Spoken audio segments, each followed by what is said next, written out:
Course में एक topic है, that is the interior landscaping, also known as the plantscaping और interior escaping.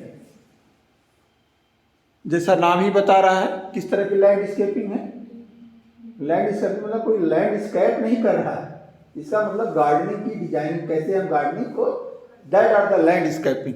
ठीक है, तो इंटीरियर घर के अंदर या इंक्लोज इन्वायरमेंट में कैसे हम गार्डनिंग या कुछ इस तरह के प्लांट लगाएंगे, वही कला क्या कहलाती है, that is known as the interior landscaping. Interior landscaping is the practice of designing, arranging and caring for living plants in close environment. In close environment, ये तो हम बाहर कर रहे थे गार्डन में, ओपन एरिया में। अगर इनक्लोज इन्वायरमेंट में अपने घर के अंदर, अपने बालकनी के अंदर, अपने जो है या कोई हॉल है उसमें कैसे करेंगे, या होटल बनवा रहे हैं तो उसके अंदर तमाम देखते हैं, जैसे आपके कॉलेज की बिल्डिंग में भी तमाम हम लोग गमले अंदर की तरफ लगाए, तो इसको कैसे करते हैं, that are the interior landscaping. What is the scope and importance of the interiorscaping? Never out of season, इस पे सीजन का इफेक्ट नहीं पड़ता है। ठीक है, बाहर तो सीजन रेनी डे आ गया, तमाम आ गया, लेकिन अंदर क्या है, जिस तरह से हम कंट्रोल करना चाहें उस तरह से हम उसको इन्वायरमेंट प्रोवाइड कर सकते हैं। अब जैसे एसी लगा दिया या वो भी कुछ इस तरह से कंट्रोल्ड मीडियम हो गया ना, वो बाहर का इफेक्ट अंदर तो रहता नहीं। अगर ऐसा होता तो हम घर के अंदर क्यों रहते? घर तो बाहर के ही इन्वायरमेंट से बचने के लिए ना। बहुत गर्मी पड़ रही है तभी अंदर रहना पड़ जाता है, बहुत कूल है तब भी अंदर रहना पड़ता है, बाहर रेनी डे है तब भी रहना पड़ता है। इस वाले गार्डनिंग में हमको ये सब समस्या से क्या है, निजात है, क्योंकि यह सब कुछ हमारे कंट्रोल में है। तो that is the never out of season gives immense pleaser. अगर घर में वैसे तो हम लोग आर्टिफिशियल फूल पौधे लगाते हैं तो उससे जब इतनी शांति मिलती है, तो अगर नेचुरली आपके घर में इस तरह के प्लांट वगैरह ग्रो करें तो आपको और आनंद आएगा। तो keep intimate and natural association of the man with plant, ये आपको एक क्लोजनेस भी देता है कि आप नेचर और उससे जुड़ने के लिए आ जाओ। Lack of space of for outdoor gardening made in indoor gardening a popular hobby. अगर हमारी बड़ी इच्छा है, दिली इच्छा है कि मैं गार्डनिंग करूं और घर है नहीं, इतना बड़ा मकान नहीं है, इतना बड़ा खुला प्लेस नहीं है, तो हमारे लिए ऑप्शन क्या रह जाता है? सपोज दैट मैं एक मल्टी स्टोरी बिल्डिंग में रह रहा हूँ, 2 BHK फ्लैट है, 3 BHK फ्लैट है, तो ना हमारी छत है ना हमारी जमीन है, कुल मिला के हमें वही 2 कमरे और 3 कमरे जो भी मिले हैं, लॉबी मिली है, उसमें हम कैसे करें? तो हमारी हॉबी के लिए इंटीरियर गार्डनिंग क्या है, पूरा करने के लिए हम वहां भी गार्डन बना सकते हैं। गार्डन का मतलब नहीं बहुत बड़े एरिया में, एक छोटे से कमरे में भी हम गार्डनिंग कर सकते हैं और बहुत बड़े एरिया में भी कर सकते हैं। तो दैट ये हमको जो है हेल्प करती है। It also charm to architectural beauty of the home, पूरे होम की, घर की ब्यूटी को भी डेकोरेट करने में काम आता है। और आप लोग तो शादी के बाद जाओगे तो घर पे इसका प्रयास करो, नेचुरल ब्यूटी आए, उससे अच्छा क्या है? अक्सर देखते हैं कि जब लड़कियों की शादी होती है तो क्या करते हैं, वो जाते हैं चाइनीज वाला खरीद के गुलदस्ता फलाने ढिकाने। अगर यही आप लोग अगर जाते समय कुछ इस तरह के प्लांट ही लगा करके ले जाओ या वहां जाके लगाओ तो ज्यादा उसका है। और आप देखिए धीरे धीरे बढ़ रहा है। पहले हम लोग गुलदस्ता, बुके, आर्टिफिशियल फ्लावर देते थे, अब क्या देते हैं? गमले लगे हुए पौधे ग्रेड करते हैं। ठीक है, तो दोनों एक तो बेनिफिट इन्वायरमेंट का तो होगा ही, साथ में आपको जो नेचुरल या जो प्लेजर आपको इससे मिलेगा वो आपको आर्टिफिशियल फ्लावर या उसकी सुगंध से नहीं मिलने वाला है। तो दैट आर द, और एक तरह से it is the integral part of the home decoration, घर भी सुंदर दिखेगा, तमाम चीजें जो है। तो कुल मिला के आप सब जानते हैं इसमें ऐसा कोई चीज नहीं है। Principle of the interior escaping already मैंने एक स्लाइड दिखाया था जिसमें आपको बताया था कौन कौन से प्रिंसिपल हैं और कौन कौन से इनके हैं, तो वही वाले हैं, बैलेंस होता है इट में भी द स्केल एंड प्रोपोर्शन, सब कुछ ध्यान देना पड़ता है। अब पता चला छोटा सा घर है, उसमें केवल पौधे ही पौधे गमले ही लगा दिए, तो फिर तो वही गड़बड़ हो जाएगा। सारी चीज़ें बैलेंस वे में होनी चाहिए ताकि आप उससे इफेक्टिव न हो, आपका काम भी चले। जो एक्स्ट्रा स्पेस है उसका हम यूज करें, इसका ध्यान देना चाहिए हमेशा। क्या जो एक्स्ट्रा स्पेस है जिसमें हम कुछ नहीं कर रहे, अगर उसमें हम पौधे लगा भी दिए या गार्डनिंग कर दिए, जैसे दीवार है सपोज, और दीवार पे हैंगिंग करके वर्टिकल गार्डनिंग कर दिए तमाम इस तरह से प्लांटेशन, तो क्या हमें कोई फर्क पड़ रहा है क्या? वो भी है, हमारा भी लाइफ भी क्या है, कोई डिस्टर्बेंस नहीं है। तो हमको हमेशा बैलेंस होना चाहिए, स्केल एंड प्रोपोर्शन रिदमिक होना चाहिए, हार्मनी, कॉन्ट्रैक्ट, सिंप्लिसिटी, यूनिटी, सब कुछ। बहुत ऐसा नहीं बहुत कॉम्प्लेक्सिटी डेवलप हो जाए गार्डनिंग के डेवलप करने में। तो these are the some principle जिनको आपको ध्यान रखना है indoor grounding. Purpose of the growing indoor plant, क्या पर्पज है हमारा, ऑलरेडी सब लोग जानते हैं। Create the interest of the reaction, plant use divide indoor living area, bring the performance in house to reduce the expenditure on wide open area outside house in population density, improve indoor air quality। ये बड़ी अच्छी चीज़ है। अगर आप घर में अपने मकान के आसपास या करते हैं, इस तरह की गार्डनिंग करते हैं, तो एयर क्वालिटी आपकी क्या होगी, इंप्रूव होगी। Because they are the plant, अगर प्लांट है तो इट डन द फोटोसिंथेसिस, और फोटोसिंथेसिस की वजह से क्या होता है, it absorbs the carbon dioxide from the atmosphere and release oxygen। ठीक है, और ऑक्सीजन ही सब कुछ है, यानी आपका एयर भी क्या है, क्वालिटी इंप्रूव करेगी। साथ में these plants also have the capacity to absorb from the toxic gases, carbon dioxide, carbon monoxide, nitrous oxide, अन्य भी गैसें जो टॉक्सिक है उनको भी कुछ प्लांट स्पेशल प्लांट होते हैं जो क्या करते हैं, एब्जॉर्ब करके एयर क्वालिटी को इंप्रूव करते हैं। तो सबसे बड़ा जो बेनिफिट है ऑल्सो तो है ये, डेकोरेशन हो जाएगा, अच्छा दिखने लगेगा तमाम चीजें, लेकिन जो मोस्ट इंपॉर्टेंट है that is the improve indoor air quality. ठीक है भैया, आप जब क्वेश्चन आएगा तो आप अपने शब्दों में इनको लिखना है, कुछ ऐसे हाई फाई टेक्निक नहीं है, जानते सब हैं आप।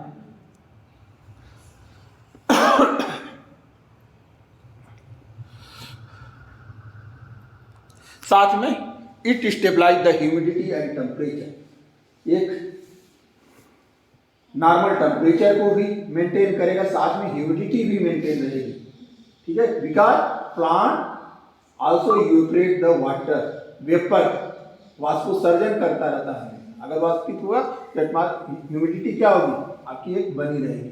बहुत हाई टेम्परेचर है बाहर, अंदर आपने अगर गार्डनिंग कर दी है, इंटीरियर गार्डनिंग किया है, तो क्या होगा, आप उस जगह के बिना फैन चलाए भी रह सकते हो। सर गर्मी में कहाँ रहते हैं, पेड़ के नीचे ही तो जाते हैं, तो बहुत आनंद आता है। और घर में ही हमने कर दिया इंटीरियर गार्डनिंग इस तरह की, तो एक तो ह्यूमिडिटी और टेम्परेचर भी हो जाएगा। They can also wave the noise because the plant have the leaf, और लीफ होने की वजह से क्या होता है, it have the surface area. किसी चीज की सरफेस एरिया क्या हो जाएगी, सरफेस एरिया समझ रहे हैं, जो सतह का है। लीफ में क्या है, बहुत सी सरफेस है ना, इसलिए सरफेस एरिया इंक्रीज होने से क्या होता है, बहुत अगर हाई साउंड भी है, it absorb the sound, sound को भी क्या करते हैं, रिफ्लेक्शन ऐसा होगा कि आपको बहुत ज्यादा नॉइजी भी है, अगर गार्डनिंग कर रहे हैं तो आपको घर में क्या होगा, एकदम प्लीजेंट महसूस होगा। बिकॉज द प्लांट लीफ या प्लांट जो भी डेवलप करते हैं, it provide the extra surface area. क्या करते हैं, जो लीफ होगा ना, तो उनकी सरफेस एरिया क्या होगी, सपोज दैट कोई स्ट्रेट सीट है, अगर कोई जिगजैग सीट है, जिगजैग सीट पे क्या हो जाएगा, सरफेस एरिया बढ़ जाएगा। ध्यान दो, सरफेस एरिया की बात कर रहा है। ये दीवारें भी क्या करती है, साउंड को एब्जॉर्ब करती है, ठीक है, लेकिन एक उनकी क्या है, फिक्स एरिया है। लेकिन अगर इसमें अगल बगल लीफ जोड़ दिए तो सरफेस एरिया क्या हो गई, बहुत ज्यादा बढ़ गई। It also the reduce the sound intensity.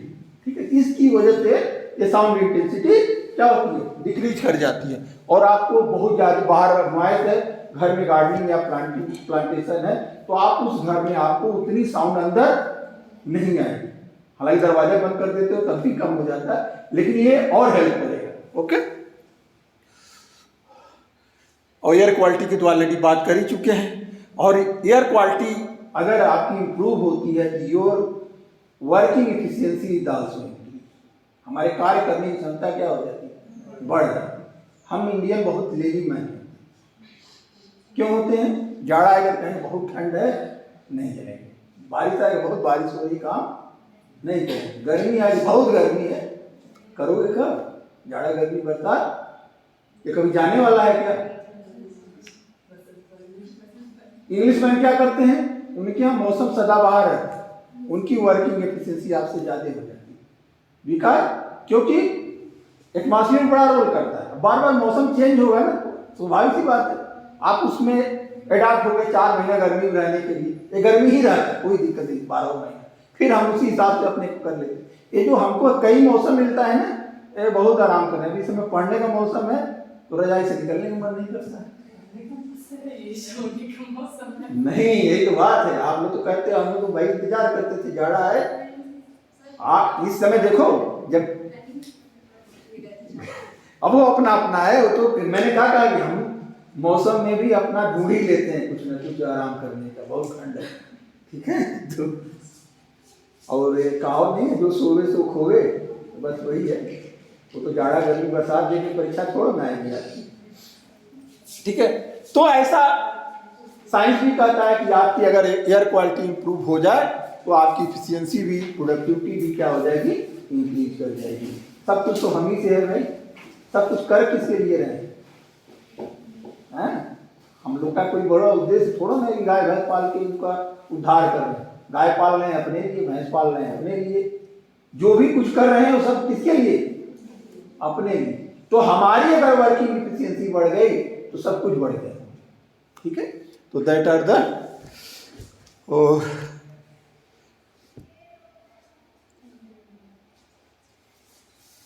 देखो कितनी अच्छी सेंटेंस यहाँ लिखा हुआ है।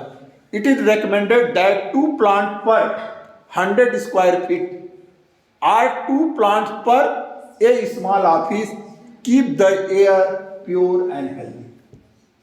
ये छोटे से ऑफिस में भी इस तरह के 2-3 गमले भी आपने इंडोर लगा दिए बढ़िया क्वालिटी के, तो भी आपको क्या होगा, बहुत इंप्रूव करेगा। लेकिन अब हम क्या करते हैं, एयर फिल्टर लगा रहे हैं, आर्टिफिशियल सब कुछ कर रहे हैं, जो नेचुरली हम कर सकते हैं उसको करने का प्रयास नहीं कर रहे। अच्छी हवा अंदर जाए तो हाई क्वालिटी के मास्क पहन रहे हैं, लेकिन जो जड़ है उसको साफ करने में आपको बहुत दिक्कत आ रही है। उसकी जगह 10 प्लांट लगा लेते, बहुत अगर प्लांटेशन हो जाए सारी चीजें तो आपकी सेट हो जाएंगी। तो दैट ये इंडोर गार्डनिंग की आपकी क्या है भाई, बेनिफिट्स हैं। देखो, plant absorb and degrades all type of urban air pollutant, all type of जितने शहरी पोल्यूटेंट हैं जो व्हीकल से, फैक्ट्री से इमिशन के द्वारा इमिट कर रहे हैं एटमॉस्फेयर में, it has the capacity to absorb the these pollutant like that. मैंने ऑलरेडी बता दिया, oxide of carbon, that is the carbon dioxide as well as the carbon monoxide CO, nitrogen oxide, sulphur oxide, these are the called as the air toxics। इन्हें क्या कहा जाता है, air toxic.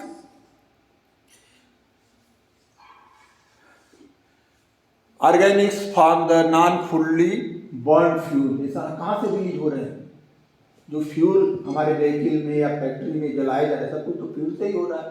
जब ये फ्यूल पूरी तरह से 100% बर्न नहीं होते हैं, 100% बर्न नहीं होते हैं, अगर किसी की 100% इफिशियंसी आ जाए किसी भी इंजन में तो पॉसिबल नहीं, फिजिक्स वाले जानते हैं।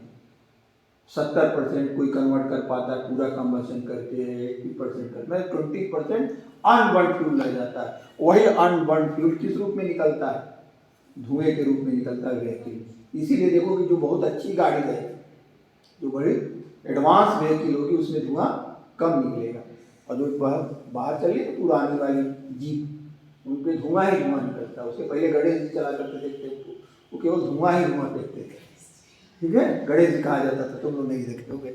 आज से 10 साल पहले इलाहाबाद में टेम्पू के नाम पे गणेश जी का नाम ही रखा जाता था। वो बहुत बड़ा सा था, वो इतना धुआं फेंकता था, हाई कोर्ट ने उसको क्या कर दिया, बैन कर दिया। सरकार भी बैन कर दी है बहुत से व्हीकल इस तरह के जो जिनका इंजन पुराने मॉडल का है, जिसमें कंबस्शन पूरा नहीं होता। फ्यूल तो डाल देंगे पर वो जो है, लेकिन पूरा कोशिश ये रहना चाहिए, जो एफिशिएंसी होनी चाहिए कि जितना अगर 1 लीटर फ्यूल डाला है तो 1 लीटर फ्यूल में जितनी एनर्जी है पूरी कंबस्ट करके पूरा कार्बन डाइऑक्साइड में कन्वर्ट करके रिलीज आउट हो जाए। लेकिन अनबर्न्ड जो फ्यूल होते हैं that are release in the form of the these toxic gases.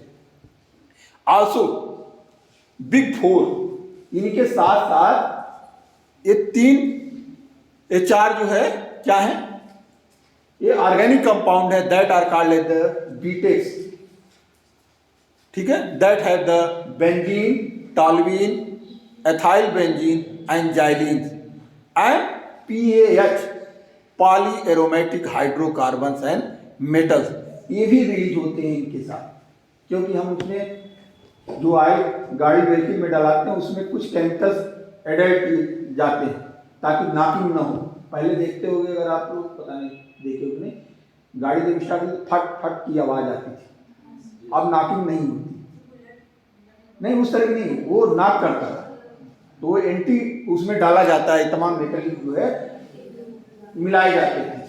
तो ये भी सब क्या है, मेटल्स हैं, इनको भी प्लांट है द कैपेसिटी टू एब्जॉर्ब, ठीक है। इनडोर गार्डनिंग का ये भी फायदा है कि जो हमारे लिए टॉक्सिक है उनको ये क्या कर रहा है, एब्जॉर्ब कर रहा है, ठीक है। Reducing air pollution level and health risk like that asthma, सब इसी वजह से होता है, strokes, heart attack, sudden infant death syndrome. Pollution का लेवल इतना है कि जो फिकस डेवलप कर रहा है उनमें वो प्री मेच्योर होने से पहले क्या हो जाती है, उसकी किलिंग हो जाती है। बहुत हाई साउंड में रहो, आजकल के शहरों में वो डांस का है, बहुत हाई म्यूजिक पे लोग डांस करते हैं, ध्यान नहीं देते हैं और एक डॉक्टर के पास जाते हैं तो कहते हैं मुझे ऐसा कुछ है ना, वो ये कैसे हो गया।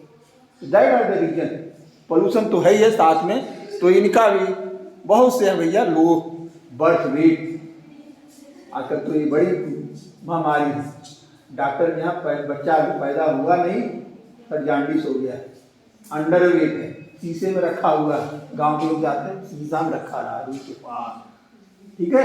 वो क्या करते हैं, क्योंकि प्री मेच्योर बर्थ हुई, पूरा मेच्योरिटी से पहले हो गया, हो जाने की वजह से क्या हुआ, मेच्योरेशन के लिए उसको एक बल्ब लगा करके क्या करते हैं, प्रॉपर हीट देते हैं, कुछ है वो नहीं, वो केवल क्या करते हैं, ये उसी एटमॉस्फेयर में ताकि वो ग्रो कर जाए एक मेच्योर लेवल, तब वो सर्वाइव करेगा, स्ट्रगल करेगा, पहले ही आ जाएगा दुनिया में तो फिर क्या हो जाए, अपना ही प्राण तक। ये भी बड़ी समस्या है, कार्डियोवैस्कुलर प्रॉब्लम है, तमाम तरह की इस तरह की मेंटल इलनेस है, all are the related with the pollution, ठीक है। तो बड़े काम की है इंडोर गार्डनिंग, करिए। अच्छा बहुत से भाई सब बताने लगे तो फिर यही हो जाएगा। देखिए कैसे करते हैं interiorscaping, parts, window garden, terrarium, bowl, dish garden, vertical garden, hanging basket, कैसे घर पे करेंगे। अब यहाँ फर्श को जमीन खोद के थोड़ा ना गार्डनिंग होगी, फर्श तो रहेगा ही, हैंगिंग ही है, वर्टिकल करेंगे, आजकल देखते हुए मिलता है, टंगे हुए आते हैं गमले, दीवार में लगा सकते हैं। और कई तो मैं अभी इलाहाबाद शहर के बता रहा हूँ, उनकी पूरी दीवार पे वो गमले ऐसे सेट किए हुए और पूरा प्लांटेशन। एक जाना कभी कौन सा चौराहा है यूनिवर्सिटी रोड के पास, लक्ष्मी टाकी है क्या, हाँ, उसके पास एक मकान है, पूरा हरा दिखता है, उसने दीवार पे ही पता नहीं कैसे किया, पूरी ग्रास डेवलप, पूरी वॉल एकदम ग्रीन दिखती है, ठीक है। बहुत से बड़े बड़े जो बिल्डिंग हैं उनकी छत जाओगे ना, वो छत ही पूरी ग्रास से भरे हुए भले हैं, उसके बाद उस पर सीट लगाते हैं और सीट लगा के सॉइल बिछा करके पूरा जो है ग्रास लगाए हुए छत पे, ठीक है। तो that are the window garden, देख लीजिए विंडो गार्डन है ना, दिख रहा है, ठीक है। और गमला वमला की तो कोई बात ही नहीं, आप जानते ही, वर्टिकल गार्डन, हैंगिंग बास्केट, ये तमाम ऐसे चीज़ें हैं जिसके द्वारा हम क्या कर सकते हैं, लगा सकते हैं। देखिए ऐसे ऐसे प्लांट आप घर में लगाइए जहाँ पे कोई काम नहीं हो रहा उस जगह पे उनको क्या करिए, सेट कर दिए। अब ये नहीं कि जाके अलमारी में गमला रख दीजिए और कपड़ा ना, ठीक है। मैंने क्या कहा, ध्यान देना इसी बात का, तभी एक अच्छी गार्डनिंग होगी। नहीं तो पता चला कि जो है रजाई गद्दा सब बाहर है, गमले रख दिए घर में, ठीक है। These are the flowering plant use for the indoors. अब कोई जरूरी नहीं इन्हीं को हम ले, आप जो अवेलेबल है, जो छोटे प्लांट हो उन्हीं को लेना चाहिए, जो फ्लावरिंग प्लांट है।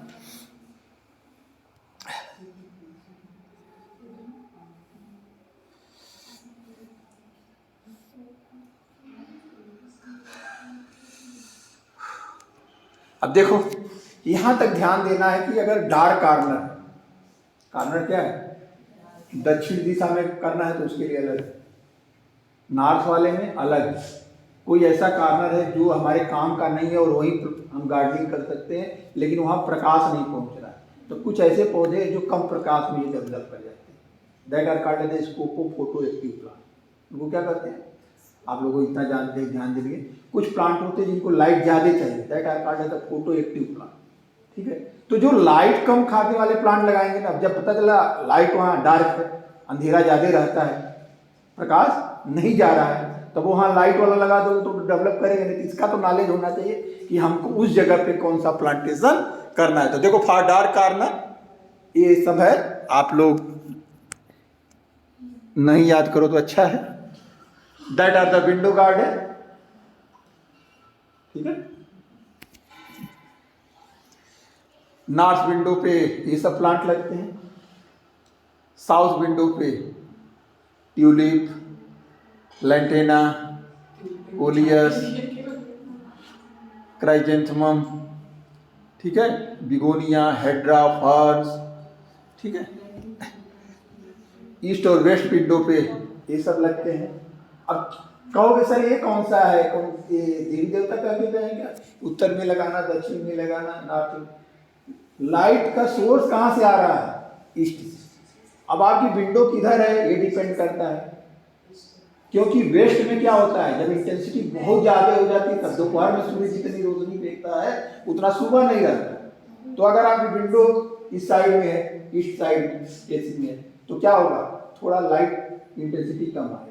वेस्ट साइड में है, दोपहर वाली गर्मी बहुत तेज पड़ेगी। और नॉर्थ साउथ में हमेशा क्या होता है, उतनी लाइट नहीं आती, ठीक है।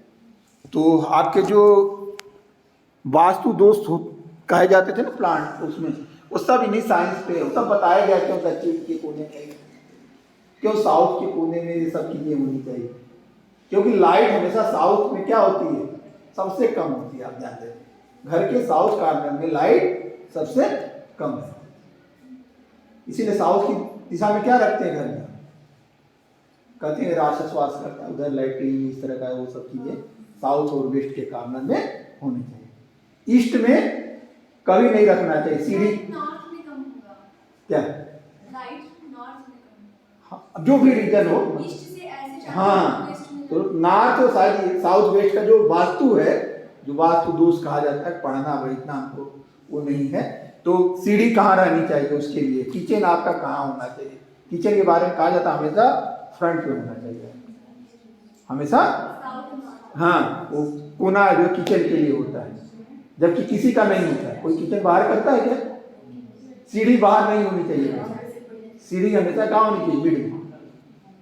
लेकिन आप बाहर वाली सीढ़ी निकालते हो ताकि किराएदार आए और ऊपर ऊपर चल जाए, वो दोष ऐसा कुछ नहीं है, वो दोष यही सब एयरेशन और लाइट का, ठीक है भाई। तो ये देखो तमाम बॉटल में भी प्लांट ग्रो किए जाते हैं, ठीक है। That bottle garden is called the terrarium, इसी को क्या कहते हैं, टेरेरियम एक वर्ड है। अगर आप आंसर लिखते समय इन सब चीज़ों का यूज करोगे तो आपका वो आंसर क्या हो जाएगा, और क्या लिखना, 10-20 सब तो लिखना है इस तरह के। डिस गार्डन वो बॉटल में पैक था, और ये कहाँ है, तस्तरी नुमा है, उनमें भी ये गार्डनिंग की जा रही थी। कितना बढ़िया बढ़िया फैंसी सिरेमिक पार्ट्स लेते हैं और उनमें गार्डनिंग आप कर सकते हैं। तो these are the all type of interior sketch, ठीक है। Next is the vertical garden and green wall. Vertical gardening and green.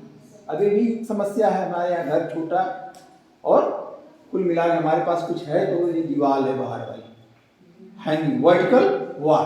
अब यहाँ दो चीजें हैं, एक तो वर्टिकल गार्डन है, ग्रीन वॉल।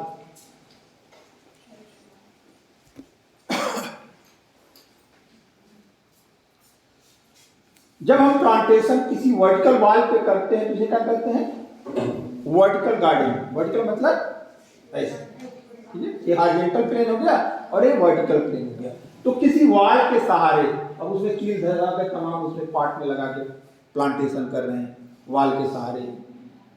और एक होता है ग्रीन वॉल, अस्थाई होता है, छत है पूरी हमारी, अब उसमें हमने परमानेंट क्या कर दिया, या वॉल है हमारी उसमें परमानेंट ग्रासिंग है, वो हटा नहीं सकते, ठीक है, पूरी पूरी क्या कर दी, अटैच कर दी, तो उसी को क्या कर लेते हैं? That is called as the green wall. अब आप कहोगे सर इससे क्या फायदा होगा?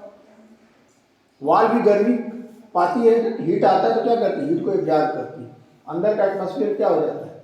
टेम्परेचर राइज अप कर जाता है। लेकिन अगर इस तरह के प्लांट है, ग्रीन वॉल है, तो ग्रीन लाइट एक तो और खासियत होती है कि लाइट को क्या करता है? मोस्ट ऑफ द लाइट को क्या कर देता है? ये तो प्लांट एब्जॉर्ब कर लेता है, अदरवाइज ग्रीन लाइट या जो हाई इंटेंसिटी लाइट है उनको रिफ्लेक्ट बैक कर देता है, यानी अंदर का एटमॉस्फेयर आपका टेम्परेचर हमेशा क्या रहता है? कम बना रहता है। तो ये भी न्यूली डेवलप है, इंडोर क्वालिटी, एयर क्वालिटी सब में होगा भाई, जब ये घर का ही रिलेटेड है, एक तरह से आप इंटीरियर स्केपिंग ही है, overall temperature of the building क्या होती है? कम रहती है। कुछ एग्जाम्पल देख लीजिए, देखिए अगर ऐसा घर हो तो कितना अच्छा लगता है। कहीं देखे हैं किसी के घर पे लता लग जाए तो क्या करता है? पहले उजाड़ देता है, इसको तुरंत जड़ से काट के फेंक देता है, ठीक है। अगर हमारे छत को नुकसान नहीं है, हमारी दीवार को नहीं नुकसान है, तो इनको चढ़ने देना चाहिए जहाँ। सांप बिच्छू से घुस जाएंगे घर में। अरे भैया, सांप बिच्छू तो आपसे भागने वाली चीज है, ये तो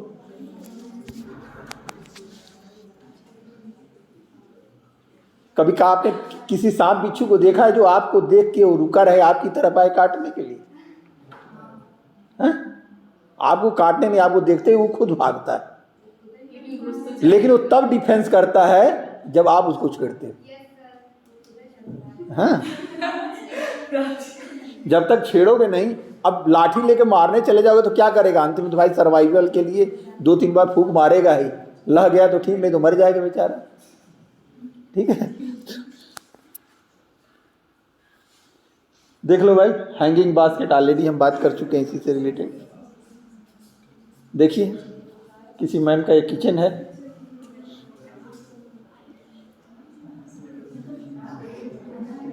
ना, ये आर्टिफिशियल नहीं है। ये देखो, ये किसी का बाथ टब है,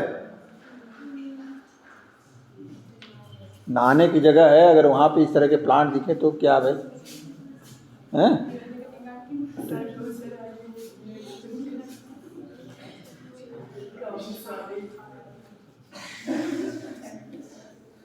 अब सर इंटीरियर अगर हो गया तो हमारे साथ प्रॉब्लम क्या होती है? इंटीरियर गार्डनिंग करने में क्या क्या चीज़ें फेस हो सकती है? क्योंकि आप जानते हैं कि अगर प्लांट है तो प्लांट को एक प्रॉपर टेम्परेचर चाहिए, प्रॉपर लाइट चाहिए। अभी तो ये चीज़ों का ध्यान रखना चाहिए कहाँ पे हमको प्रॉपर लाइट या प्रॉपर टेम्परेचर मिलेगा। तो सबसे पहले तो हमें ऐसा घर में हमेशा इन्वायरमेंट क्या होगा, अबाउट 70 टू आ जाओ यार 20 डिग्री सेल्सियस टेम्परेचर क्या करना चाहिए? मेंटेन करना। भैया मेरी क्लास में फॉर्मेलिटी ना किया करो, मैं गुरुजी नहीं हूँ। आओ, मन करे तो जाओ, दोनों काम है, ठीक है। इच्छा हो पढ़ो, और नहीं तो आप एक रहोगे तभी पढ़ा दूंगा, आधे घंटे एक भी नहीं आओगे तो आधा घंटा मेरा आप हो जाएगा उसमें, ठीक है। पूछने का जरूरत है, आओ जाओ, बड़े लोग हो गए, छोटे बच्चे थोड़ा ना हो आप लोग। लाइट, हाई लाइट होनी चाहिए। These are the plant grow best in the full sun, indirect, medium light, low light. अभी आपके काम की चीज नहीं है। ह्यूमिडिटी लगभग एटमॉस्फेयर में आपकी कोशिश होनी चाहिए कितनी हो, 40 to 60%। ह्यूमिडिटी समझ रहे हो? आर्द्रता, आर्द्रता क्या होती है? The percentage of the vapour in the atmosphere. ठीक है, तो इसमें इसको नापा जाता है RH में, रिलेटिव ह्यूमिडिटी। रिलेटिव ह्यूमिडिटी तो जैसे यहाँ भी है ना, हवा में तो वाष्प है, कितना है वाष्प है और कितना होना चाहिए। अब बारिश कैसे होती है? वाटर बॉडी से वाष्प निकलता है, एक लेवल तक जाने के बाद water vapour become the change into the water, or it become the solid या लिक्विड में चेंज हो जाता है। तो परसेंटेज जहाँ से कोई भी एयर उससे ज़्यादा वाटर को एब्जॉर्ब, वेपर को एब्जॉर्ब नहीं कर सकती, वो परफेक्ट ह्यूमिडिटी हो गई। तो रिलेटिव ह्यूमिडिटी उल्टा टर्म होता है। अगर हम 60% कह रहे हैं, 60 अगर रिलेटिव ह्यूमिडिटी है तो उसका कहने का मतलब क्या है कि 40 है, 60 और चाहिए। आप समझ गए? उल्टा समझो, 100 होने के लिए जितनी रिक्वायरमेंट होती है that are called as the RH value, relative humidity. एक होता है ह्यूमिडिटी, लेकिन हम इसको नापते किस टर्म में है? RH के टर्म में, रिलेटिव ह्यूमिडिटी। मतलब वो कितना और चाहिए उसको क्या करने के लिए? सेचुरेट करने के लिए। मतलब इस एयर में कितना मैक्सिमम वाटर हो सकता है, that is the ultimate absolute हो गया, इतना परसेंट कंसंट्रेशन होना चाहिए। है कितना और कितना चाहिए इसको परफेक्ट करने में, तो दोनों अलग अलग चीज़ें है। 40, लेकिन अब जब RH की बात आएगी, जब नापते हैं तो वो आता है 60। तो 60 लिखा है मतलब 40 है, 70 लिखा है मतलब 30 है, 80 लिखा है मतलब 20 है। ठीक है, तो आप कहोगे सर ये तो उल्टा बोल रहे हो, आप 80 रिलेटिव ह्यूमिडिटी कह रहे हो और कह रहे हो ह्यूमिडिटी बहुत कम है। तो कम क्यों कहा मैंने? क्योंकि भी सही है। ठीक है, तो दैट आर द, अगर बहुत लो ह्यूमिडिटी होगी तो क्या हो जाता है, उनकी टिप बर्न कर जाती है। टिप मतलब जो कोई भी प्लांट का सबसे जो एपेक्स वाला पोर्शन होता है, इट बर्न आउट। अगर टिप बर्न हो गई तो क्या हो जाएगी? ग्रोथ क्या हो जाएगी? वहीं से तो ग्रोथ होती है, बीज से नहीं ग्रोथ होती है, टिप से ही तो होती है। एपिकल ग्रोथ रुक जाएगी। ठीक है,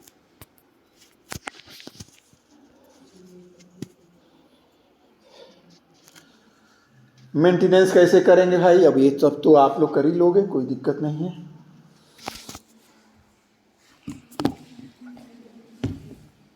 हमेशा जो लेटरल ब्रांचेज निकलती रहती है उनको कट करते रहिए, प्रूनिंग करते रहिए टाइम टू टाइम।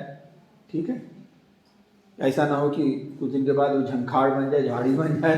तो ये भी करते रहिए। प्रॉपर लाइटिंग, प्रॉपर वाटर जिस मात्रा में चाहिए वो प्रोवाइड करते रहें, ना ओवर लॉगिंग हो। ये नहीं कि पानी मुफ्त का है तो फिर पानी पूरा बहा दें। अगर किसी प्लांट को ओवर लॉग कर दो, बहुत ज़्यादा पानी भी डालोगे प्लांट की देखो। ठीक है, तो ये मेंटेन करिए तमाम चीज़ों को।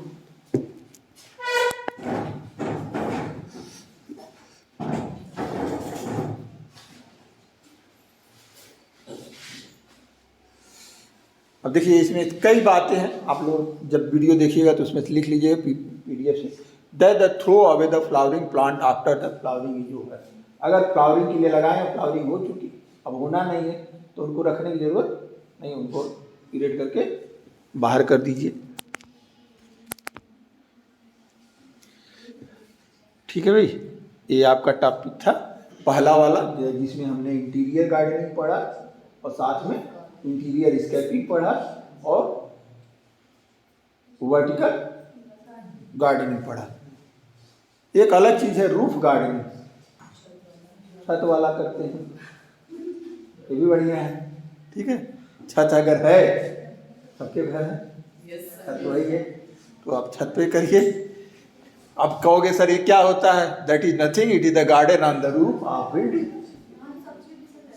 हाँ, जो इच्छा हो आपकी गार्डनिंग में, केवल फ्लावर्स में बात नहीं कर रहा, इसमें साग सब्जी फल फूल सब है। ठीक है, लेकिन वो कहाँ, एक आपके कंट्रोल में। फल का मतलब नहीं कि बगीचे वाला जो वहाँ चला जाए आप। ठीक है भाई,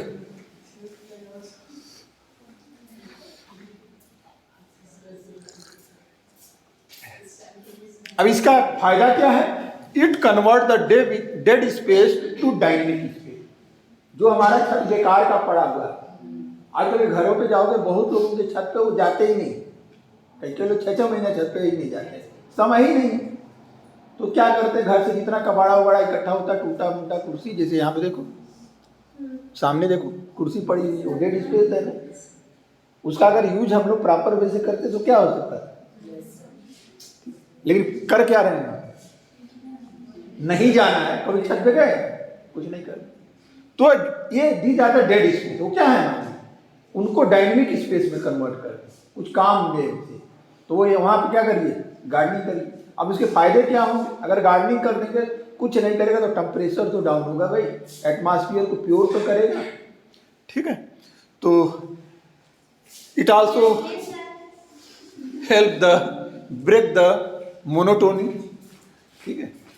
जो नीरसता आ जाती है आपके जीवन में, छत पे जा रहे हैं कुछ है ही नहीं, देखेंगे तरह तरह के पौधे दिख रहे हैं, गमले दिख रहे हैं, तो आपको थोड़ा सा प्लेजर फील होगा। Reduce the negative impact of the building on local environment. आपकी बिल्डिंग से जो लोकल इन्वायरमेंट, तमाम जो हीटिंग हो रही है या तमाम पोल्यूटेंट गैसें जा रही हैं जिसे इरूट कर रहा है, तो उनको भी क्या करेगा, इट रिड्यूस।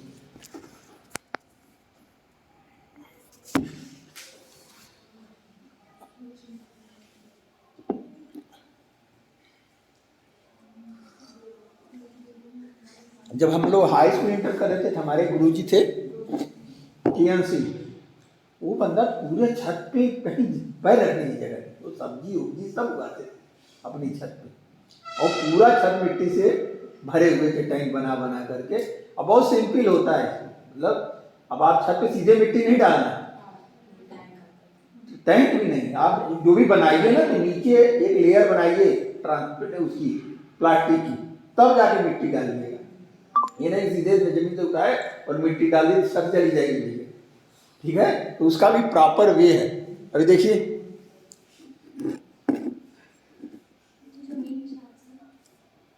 क्या, कहाँ जमीन है, ये छत है, टेरेस है, टॉप पे हो रहा है, तो जमीन उमीन पे नहीं हो रहा है।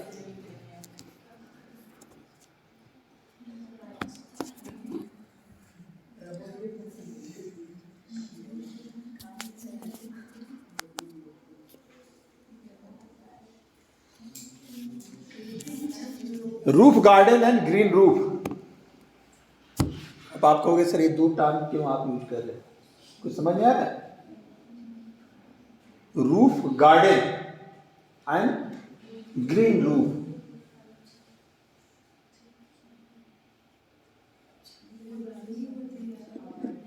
अगर गार्डनिंग कर रहे हैं केवल डेड स्पेस पे कर रहे हैं, जो जो स्पेस हमारे यूटिलाइजेशन में नहीं है वहाँ पे गमले या इस तरह का या वो भी टैंक लगा के, जो भी जिस तरह से भी आप डिजाइन करके आप गार्डनिंग डेवलप कर रहे हैं, लिए। और जो ग्रीन रूफ होती है, पूरी छत ही क्या हमने कर दी, ग्रासेज लगवा दिया। तो ये नहीं उसमें आप तरह तरह के प्लांट नहीं लगाओगे, उस पर आप जाते ही नहीं, पूरी छत को ही क्या कर दिया आपने, ग्रीनरी लगा दिया या ग्रासेज लगा दिया। तो उसका मेन पर्पज है हमको कोई वहां से प्रोडक्ट नहीं लेना, टेम्परेचर को डाउन करना, गर्मी से राहत देना, अंदर का एटमॉस्फेयर क्या करना, मेंटेन करने के लिए या टेम्परेचर मेंटेन करने के लिए। तो ये है अंतर रूफ गार्डन और ग्रीन रूफ में, ठीक है। तो आप जब नोट लिखिएगा तो यहाँ ये भी शब्द यूज कर सकते हैं। देखिए अंतर क्या है, that is the green roof, देख रहे हैं पूरी छत ही पूरा कवर किया हुआ है, और ये क्या है, रूफ गार्डन है, ठीक है।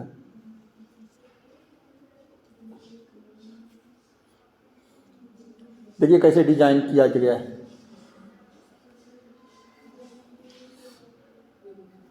अब बेनिफिट बताने की जरूरत है भाई, डेकोरेटिव बेनिफिट, दिखने में सुंदर लगेगा, अच्छा लगेगा, एक तो बेनिफिट।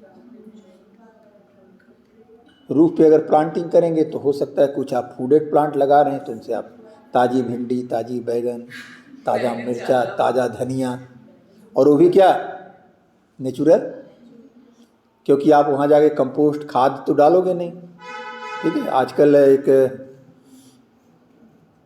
चलन चला हुआ है, बहुत से जो प्रोडक्ट हम यूज करते हैं, 2 तरह के फट आ रहे हैं प्रोडक्ट आजकल, उस पर मार्क लगा रहता है।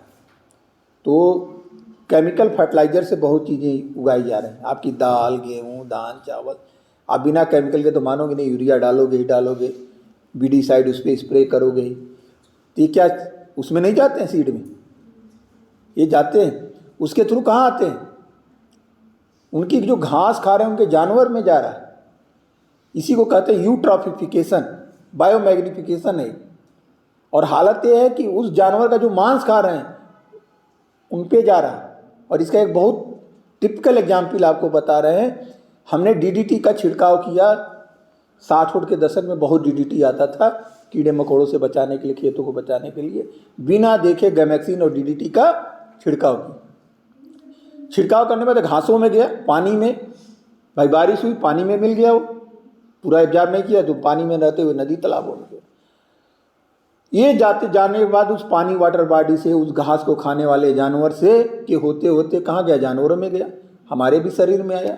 और जब जानवर मरने लगे, हर जानवर मरता है, तो हमको तो दफनाया जलाया जाता है, लेकिन जानवर को तो कोई दफनाने जलाने जाता नहीं, ऐसे छोड़ देते हैं। तो पहले आप देखे होंगे, पता आप नहीं देखे होंगे, गिद्ध आते थे, बल्चर आते थे और पूरा पूरा उसको खा जाते थे। आज आपको एक गिद्ध दिखा दो तो कहें। उस डीडीटी के जाने की वजह से क्या होगा? वो जाते जाते एक ट्रैफिक लेवल से दूसरे ट्रैफिक लेवल पे गए, और जब बर्ड में गया एक, तो वहाँ इम्पैक्ट क्या डाला? जो बर्ड की जो क्या होती है, अंडे देती है ना बर्ड, तो एक जो है प्रॉपर टाइम और प्रॉपर टेम्परेचर तक अगर उसको सेव करती है मदर, तब जाके they are the converted into the चुज्जा या जो भी करते, ठीक है। अदरवाइज जैसे गांव में आप मुर्गी देते हो, बच्चों को मना करते छूना मत, नहीं तो गन्ना हो जाएगा, क्योंकि आपकी अंगुली के टेम्परेचर का भी इफेक्ट पड़ गया उसके ऊपर, तो क्या होगा? दे आर नॉट कन्वर्ट, ठीक है। तो उसके लिए क्या चाहिए? उसी तरह का वो एटमॉस्फेयर, उसको टेम्परेचर उतना दे, उसको साइंस मालूम कितना टेम्परेचर, कितने इंक्यूबेशन पीरियड में रखते, तब जाके they are the converted into the चुज्जा या जो भी है।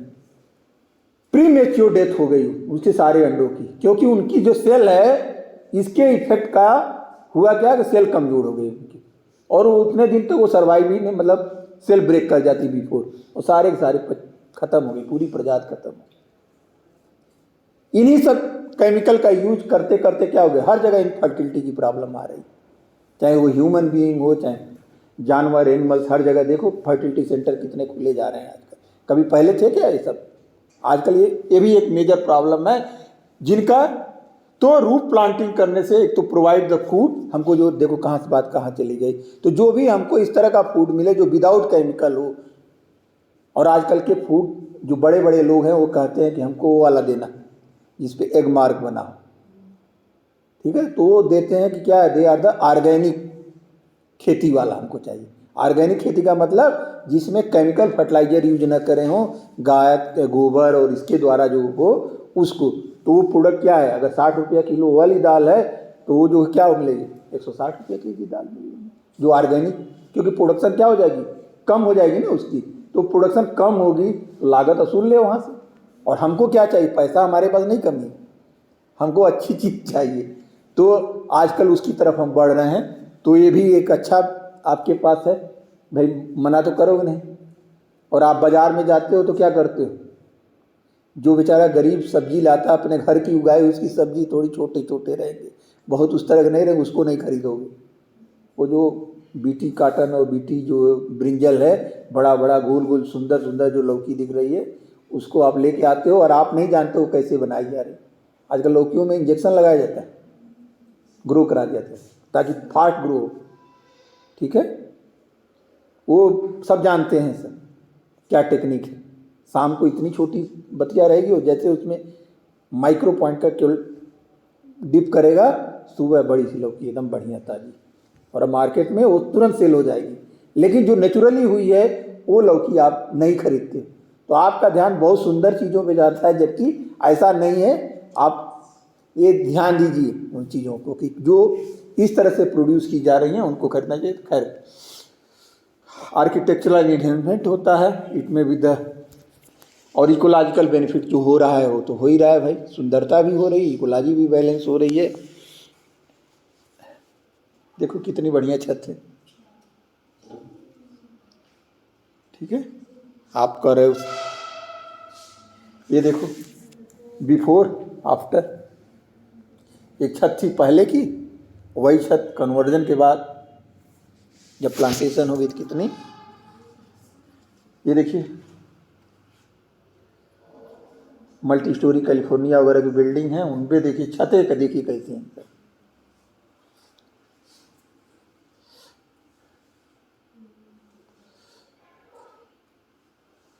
ये तमाम एक प्लांट है जिनको इन पे ग्रो किया जाता है।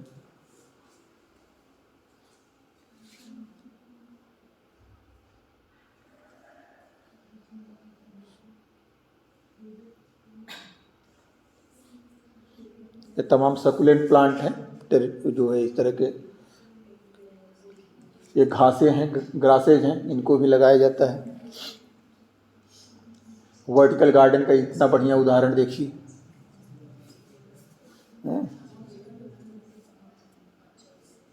ठीक है।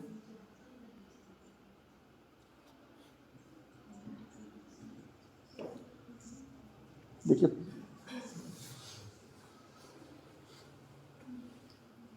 आप केवल देखिए, इनमें बहुत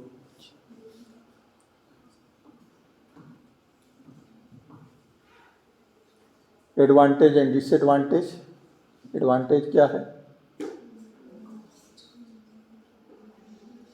minimum cost, low cost, minimum agriculture area required, contribution to the household food security.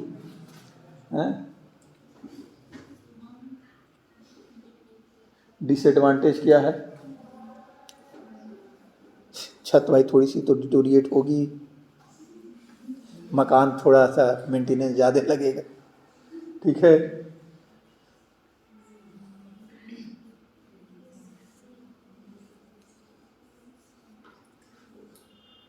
देखो कितना प्यारा प्यारा लोग, मन करता है ना। बहुत सिंपल सी बांस की बम्बू है, कट करिए बीच में ऐसे बना लीजिए, उसमें मिट्टी रख दीजिए, घर में ऐसे टांग दीजिए। देख रहे हैं, बांस का बम्बू है बस। ये देखिए वर्टिकल गार्डन, लैडर प्लांटर, ये आते हैं सब जो है, ये देखिए।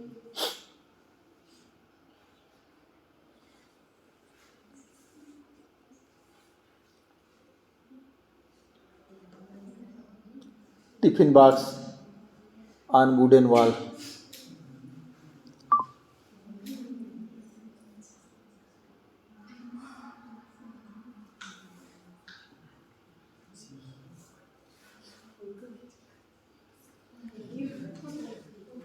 एक टेरेस गार्डनिंग है, ये भी उसी तरह की गार्डनिंग है, छत पे ही। तो